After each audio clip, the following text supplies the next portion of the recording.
নির্বাচন নিয়ে প্রধান উপদেষ্টার কথা আশান্বিত বিএনপি। জানাবো খাদের কিনারের রাজনীতি, কোথায় যাচ্ছে দেশ। জানাবো আওয়ামী লীগ নেতার বিরুদ্ধে অভিযোগ, গভীর রাতে কেটে ফেলা হলো কৃষকের সবজি ও ফলের গাছ। এবং সর্বশেষ জানাবো গোপালগঞ্জে অনুষ্ঠানের খাবার খেয়ে অসুস্থ শতাধিক শিশু কিশোর। শুনছিলেন সংবাদ শিরোনাম, এবারে বিস্তারিত। নির্বাচন নিয়ে প্রধান উপদেষ্টার কথা আশান্বিত বিএনপি। 2025 সালের শেষে অথবা 2026 সালের প্রথমার্ধের মধ্যে আগামী জাতীয় নির্বাচন অনুষ্ঠিত হতে পারে বলে জানিয়েছেন অন্তর্বর্তী সরকারের প্রধান উপদেষ্টা অধ্যাপক মোহাম্মদ ইউনূস। তার এই বক্তব্যে মোটামুটি আশান্বিত বিএনপি, তবে দলটির নেতারা বলছেন সুনির্দিষ্ট করে যেদিন নির্বাচন রোডম্যাপের ঘোষণা দেওয়া হবে সেদিন জাতি আরো বেশি আশান্বিত হতে পারবে। এ বিষয়ে বিএনপির ভাইস চেয়ারম্যান শামসুজ্জামান দুদু বলেন, সর্বপ্রথম প্রধান উপদেষ্টাকে ধন্যবাদ যে তিনি নির্বাচনের ইচ্ছা পোষণ করেছেন। এই ধরনের সম্ভাব্য তারিখের কথা এর আগেও বেশ কয়েকজন উপদেষ্টা বিভিন্ন পর্যায়ে বলেছেন। তবে নির্দিষ্ট করে যেদিন নির্বাচনী রোডম্যাপের ঘোষণা দেওয়া হবে সেদিন জাতি আরো বেশি আশান্বিত হতে পারবে। নির্বাচনী রোডম্যাপ ঘোষণা হলে যারা নির্বাচন করবেন তাদের জন্য ভালো হয়। বিএনপি চেয়ারপারসন উপদেষ্টা জয়নুল আবদিন ফারুক বলেন, প্রধান উপদেষ্টা নির্বাচনের সম্ভাব্য যে তারিখ ঘোষণা করেছেন তা একেবারে খারাপ না, তবে সব রাজনৈতিক দলের সঙ্গে আলাপ আলোচনা শেষে একটি নির্দিষ্ট তারিখ হওয়া জরুরি। নির্বাচনী রোডম্যাপও ঘোষণা হওয়া দরকার। তিনি বলেন প্রয়োজনীয় কিছু সংস্কার শেষে যত দ্রুত নির্বাচন হবে ততই জাতির জন্য মঙ্গল। অবশিষ্ট সংস্কার নির্বাচিত হওয়া সরকার করলেই তা গ্রহণযোগ্য হবে। আওয়ামী লীগ নেতার বিরুদ্ধে অভিযোগ, গভীর রাতে কেটে ফেলা হলো কৃষকের সবজি ও ফলের গাছ। জমি নিয়ে পূর্ব বিরোধের জেরে পটুয়াখালীর কুয়াকাটা পৌর আওয়ামী লীগের সিনিয়র সহসভাপতি গাজী মোহাম্মদ ইউসুফ আলীর বিরুদ্ধে রাতের আধারে এক কৃষকের কয়েকশো লাউ, টমেটো, বেগুন, আম, পেয়ারা, কাঁঠাল সহ ফলদ গাছ কেটে দেওয়ার অভিযোগ উঠেছে। ভুক্তভোগী কৃষকের নাম হাবিবুর রহমান মৃধা। তার ক্ষেতের প্রায় 70% গাছ কেটে ফেলা হয়েছে। এতে অন্তত 5 লাখ টাকার ক্ষতি হয়েছে বলে জানিয়েছেন তিনি। কৃষক হাবিবুর রহমান মৃধার বাবা আবু সালেহ মৃধা বলেন, গতকাল রাতে আমি এশার নামাজ শেষে সবকিছু ঠিকঠাক দেখে শুয়ে পড়ি, কিন্তু গভীর রাতে বেশ কয়েকজন লোকের আনাগোনার শব্দ পাওয়া যায়, তবে আমার ভয়ে কাছাকাছি আসেনি। সকালবেলা উঠে দেখি আমাদের সর্বনাশ করেছে। তিনি আরো বলেন, এই এলাকায় আমাদের কোনো শত্রু নেই, কারা কেটেছে আমরা চোখে দেখিনি, তবে এখানে এই জমি দখলের চেষ্টা করে যাচ্ছেন ইউসুফ মুহুরীর লোকজন। আমরা এই ক্ষতির বিচার চাই। কান্নাজড়িত কণ্ঠে কৃষক হাবিবুর রহমান বলেন, কমপক্ষে 5 লাখ টাকা সবজি ও ফল ফলাদি বিক্রি হতো, কিন্তু নিমিষে শেষ করে দিল। এতদিনের পরিশ্রম, টাকা সব শেষ। তিনি বলেন, আমাদের এই সম্পত্তি এতদিন আওয়ামী লীগের লোকজন ক্ষমতা জোরে আটকে রেখেছে, এখনো তারা থেমে নেই, রাতে রাতে সক্রিয়। ইউসুফ মুহুরীর লোকজন ছাড়া আর কেউ আমার এই ক্ষতি করেনি। আমি থানায় অভিযোগ দিয়েছি। খাদের কিনারে রাজনীতি, কোথায় যাচ্ছে দেশ। কোন রকম ভূমিকা ভানভনিতা না করেই শিরোনাম নিয়ে আলোচনা শুরু করা যাক। আজকের বিষয়ের পরিধি অনেক বড়। আমাদের রাজনীতির সঙ্গে আওয়ামী লীগ, বিএনপি, জামায়াতের হাল হকিকত জড়িত। জাতীয় পার্টি সহ দেশ বিদেশের গোয়েন্দাদের অর্থ হুমকি থমকিতে লম্ফঝম্পকারী ছোট ছোট রাজনৈতিক দলও ইদানিংকালে অতিমাত্রায় গুরুত্বপূর্ণ হয়ে উঠেছে। কিন্তু সবার উপরে এখন জুলাই আগস্ট বিপ্লবের সমন্বয়কদের মতিগতি, কিংস পার্টির গঠন, আগমন ও পরিচালনা নিয়ে নানা রকম তর্ক বিতর্কের সঙ্গে যুক্ত হয়েছে ভারত বাংলাদেশ সীমান্ত উত্তেজনা, দিল্লি ঢাকা শীতল সম্পর্ক এবং দুই দেশের জনগণ, মিডিয়া, আমলাদের মধ্যকার অস্থিরতা। উল্লিখিত সমস্যা ছাড়াও মিয়ানমার সীমান্তে আরাকান আর্মির বিজয়, সিরিয়ার বাশার আল আসাদের পতন জনিত সমস্যা বাংলাদেশের রাজনীতির হিসাবকে জটিল করে দিয়েছে। আমেরিকায় ডোনাল্ড ট্রাম্পের বিজয় এবং হাল আমলে দেশের অভ্যন্তরে চীন ও পাকিস্তানের অতি গুরুত্বপূর্ণ হয়ে ওঠা এবং প্রো ইন্ডিয়ান সবকিছুর ব্যাকফুটেজে চলে যাওয়ার মাধ্যমে অর্থনীতি, কূটনীতি এবং রাজনীতিতে 3 ধরনের সমস্যা তৈরি করে ফেলেছে। সমস্যাগুলো ততটা জটিল, কুটিল কিংবা মহামারী রূপে যেভাবে ক্রমশ বাড়ছে, তাতে করে কেউ চাইলে সমস্যা থেকে যেমন নিজেকে দূরে রাখতে পারবে না, তদ্রূপ কোনো মানব, মহামানব কিংবা অতিমানবের সাক্ষ্য এসব সমস্যা রাতারাতি দূর করা সম্ভব নয়। ফলে অন্তহীন সমস্যার জালে বন্দী হয়ে সমস্যার স্রোতে আমরা সবাই মিলে সমস্যার সাগরে পতিত হওয়ার জন্য দুরন্ত বেগে বয়ে চলেছি।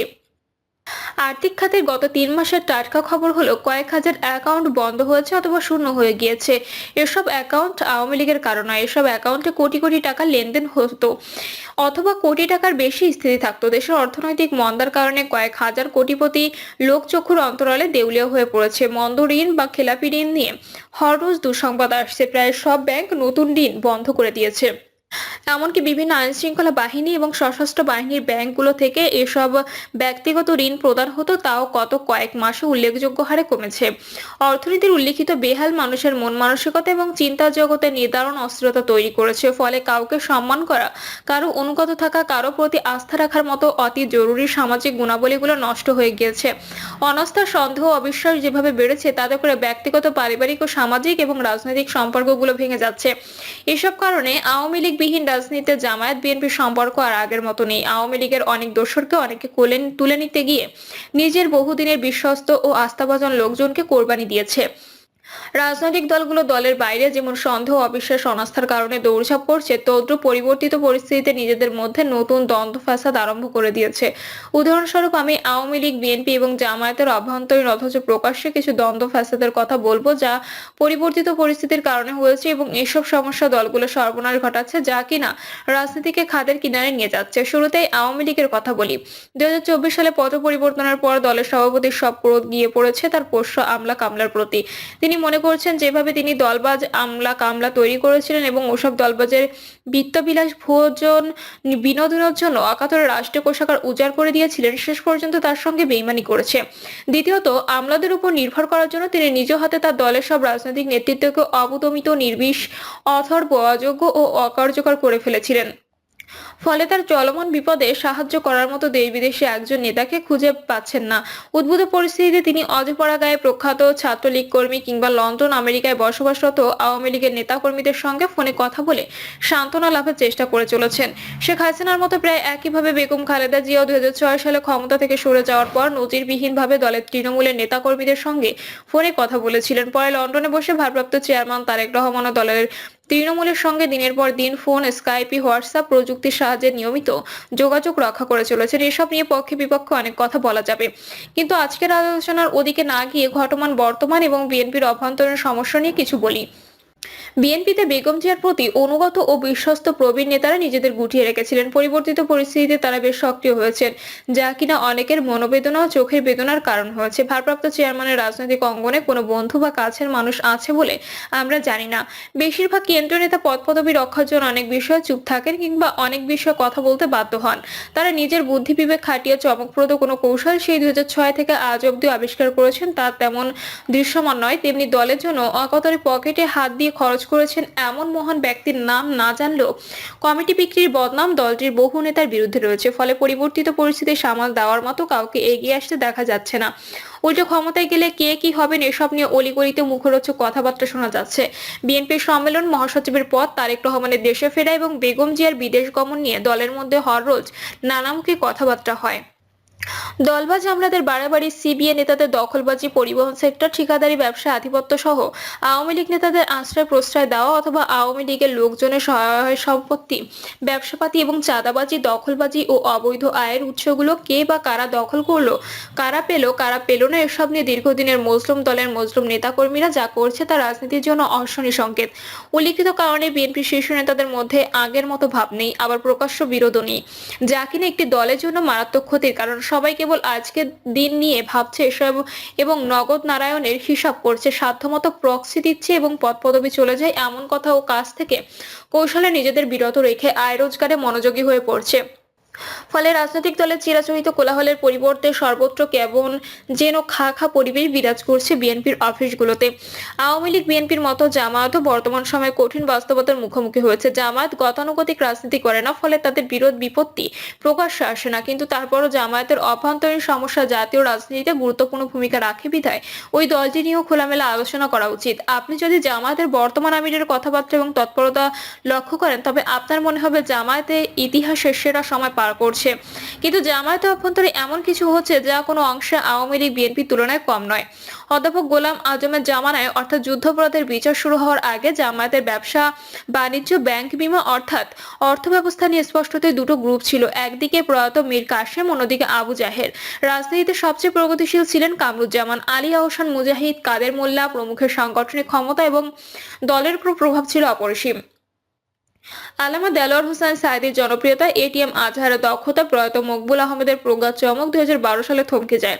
2012 সাল পর্যন্ত অধ্যাপক গোলাম আজমের পরিবার, মতিউর রহমান নিজামীর পরিবার এবং মীর কাসেমের পরিবারের লোকজন জামায়াতের সব বিষয়ে অত্যন্ত প্রভাব প্রতিপত্তির অধিকারী ছিলেন। তারা জামায়াতের অভ্যন্তরে আওয়ামী লীগ বিএনপির আদলে একটি এলিটতন্ত্র এবং পরিবারতন্ত্র গড়ে তুলেছিলেন।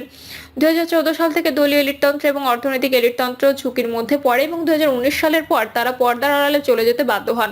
পরিবর্তিত পরিস্থিতিতে বর্তমান আমিরের নেতৃত্বে জামায়াতের বর্তমান কাঠামোটি দাঁড়িয়ে যায়।